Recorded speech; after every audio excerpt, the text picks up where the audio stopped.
Hola amigas y amigos, bienvenidos a una nueva sección de la entrevista.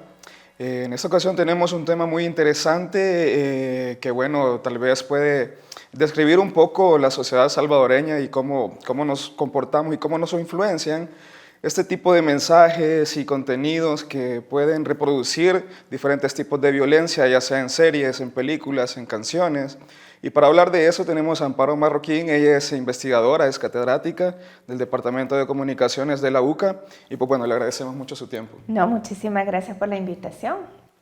Ok, bueno, si nos podría contar para iniciar, cómo una persona puede interiorizar un mensaje o cualquier tipo de expresión de violencia a través de algo tan lúdico como una serie o una canción. A ver, ese tema de interiorizar este tipo de mensajes es algo que nunca se ha conseguido comprobar.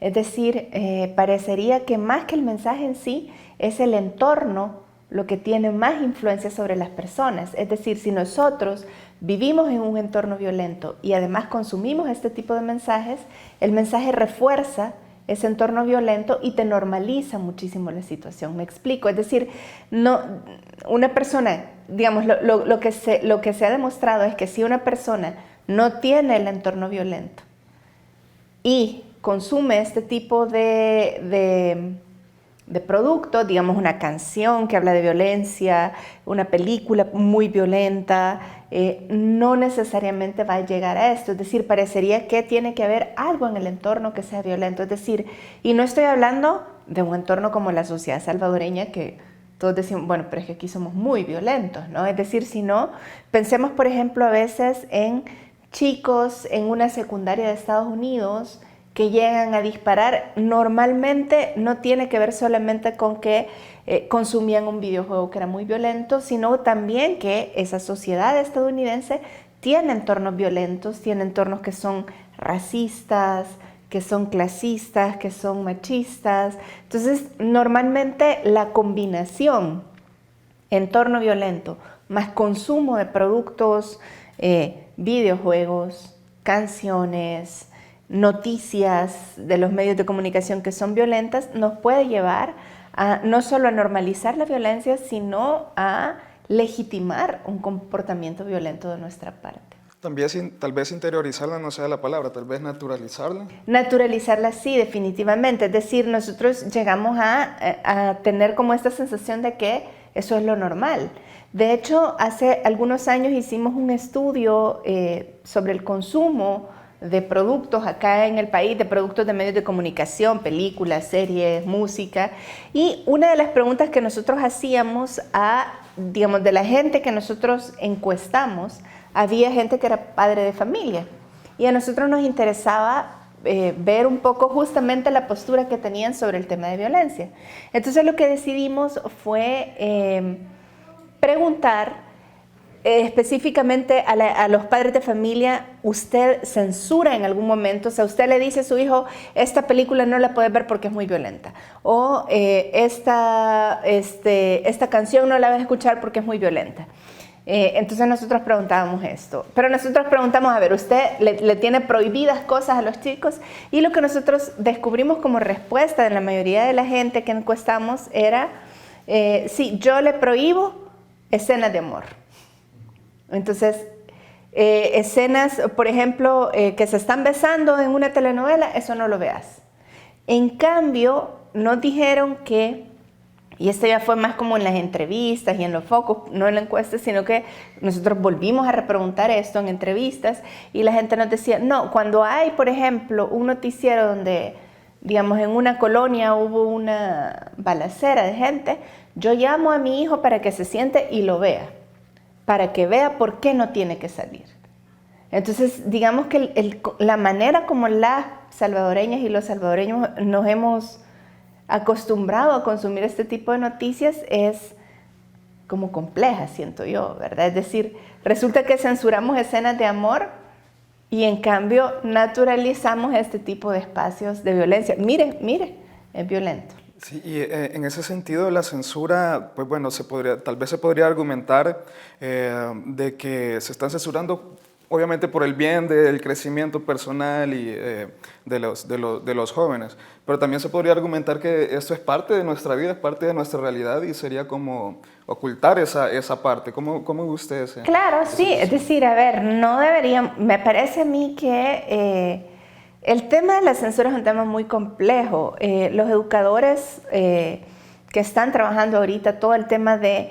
Nosotros vivimos inmersos en una cantidad de información terrible, ¿verdad? Entonces los educadores que están trabajando este tipo de temas vinculados a qué es lo que nosotros deberíamos de hacer como padres de familia, como educadores, como tutores, digamos, de personas menores, nos dicen censurar no sirve de nada, porque en este entorno siempre vamos a tener acceso a distintos elementos. Es decir, no sirve censurar escenas de amor, escenas sexuales, escenas violentas. No es la censura lo que nosotros tenemos que hacer, sino sentarnos a la par de nuestros hijos, de nuestras hijas, de los niños que tengamos a nuestro cuidado y ver con ellos y comentar con ellos. Por supuesto, hay elementos de desarrollo cognitivo que sí es importante tomar en cuenta a la hora que nosotros nos enfrentamos sobre todo a productos que llevan demasiada violencia implícita, y es que hay que respetar, así como cuando tenés 3 años, a menos que tengas un elemento de un cerebro superdotado, normalmente no vas a aprender a leer y escribir a los 3 años o a los 2 años. Es decir, hay un desarrollo cognitivo natural del cerebro, de nuestras capacidades. Lo mismo sucede también con la alfabetización mediática.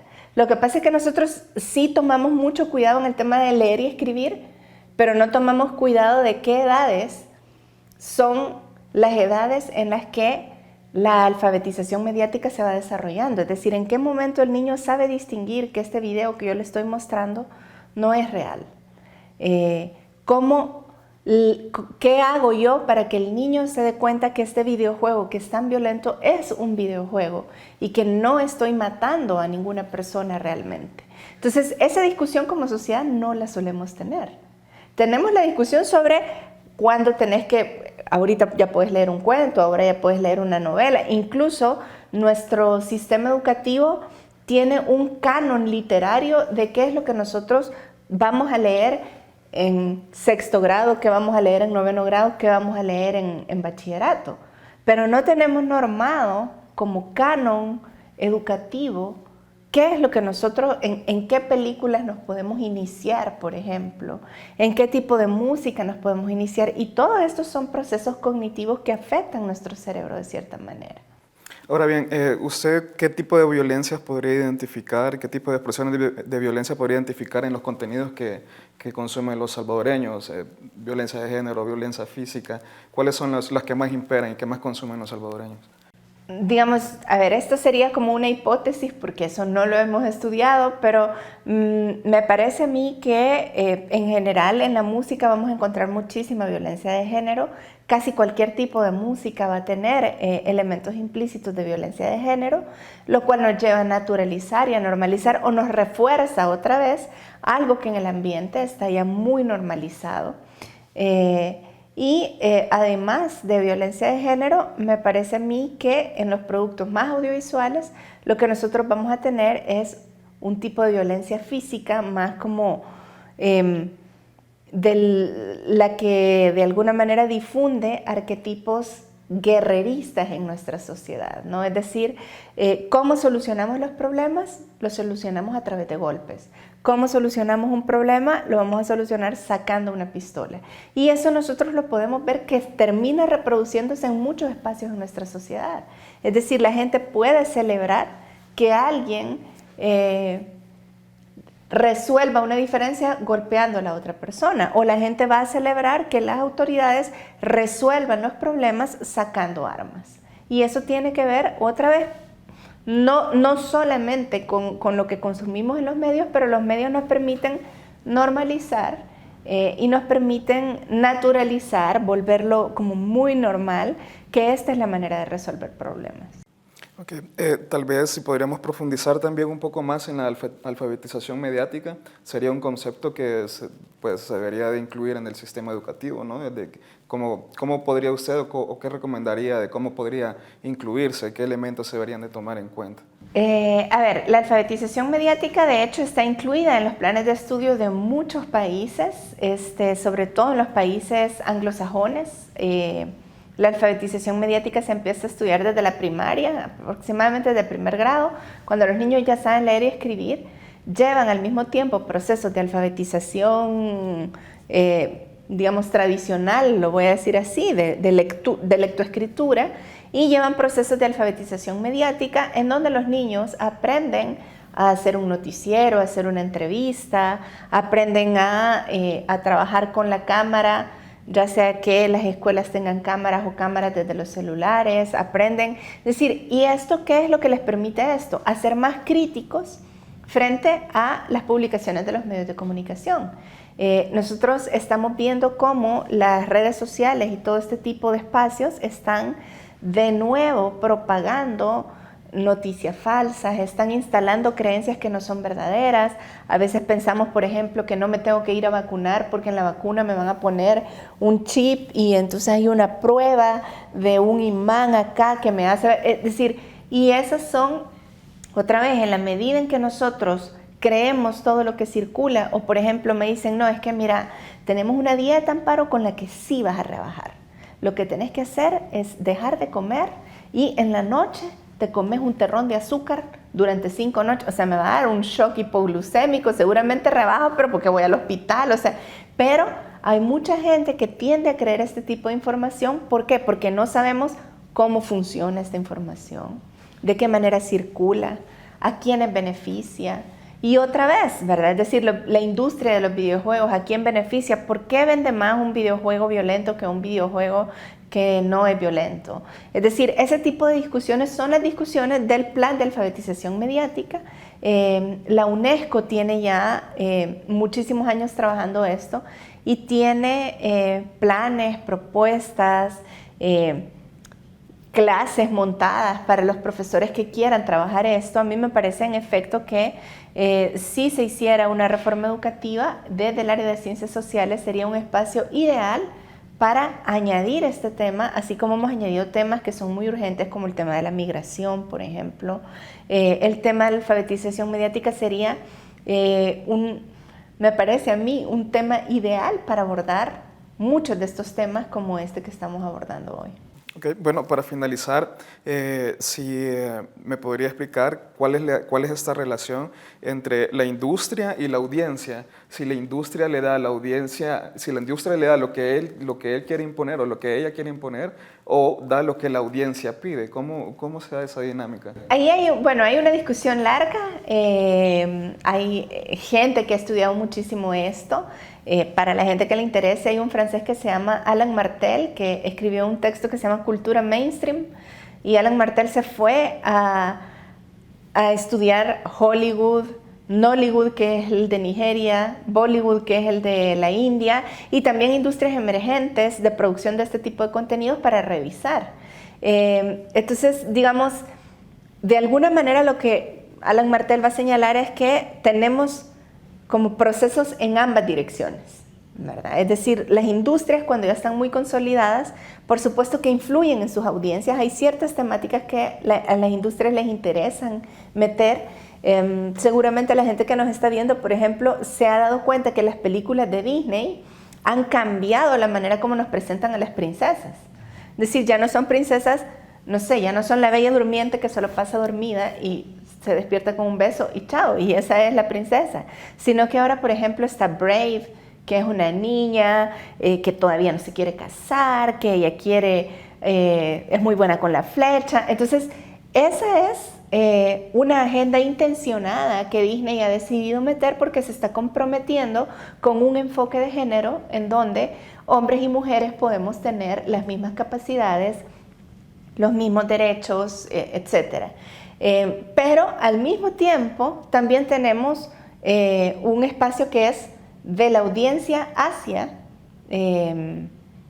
la producción, ¿verdad? Es decir, a veces la audiencia presiona de tal manera que la producción llega a hacer cierto tipo de cosas y hay estudios documentados. Quizá, por ejemplo, en el caso de lo que consumimos acá en El Salvador, México, Televisa, que es una gran industria, tiende mucho a hacer estudios del día a día, ¿verdad? Para ver qué es lo que la gente quiere que pase con el villano, qué es lo que la gente quiere que pase con... Y muchas veces pacta y dice, ok, vamos a darle a la gente lo que quiere, pero a veces no. Nos matan al protagonista y la gente así como, "Oh, no puede ser", ¿verdad? Entonces es justamente como una decisión de los productores si va a asumir lo que la audiencia está pidiendo. Pide sangre, le voy a dar sangre, pide castigo para los malos, le voy a dar un castigo ejemplar, pide que el bueno termine bien, lo voy a hacer, pero también puede ser que el productor opte por otro tipo de agenda que no es la agenda que está instalada en la agenda, sino que dice, bueno, voy a asumir también mi rol como una industria que interviene en sociedades particulares y vamos a colocar otro tipo de agenda. Bueno, pero muy interesante el tema, ojalá podamos profundizarlo en otra ocasión, ¿no? Le agradecemos mucho por su tiempo. No, muchísimas gracias por la invitación de nuevo. Bueno, a ustedes amigos y amigas, muchas gracias por haber estado con nosotros, esperamos que haya disfrutado la entrevista, siga con más de Miradas.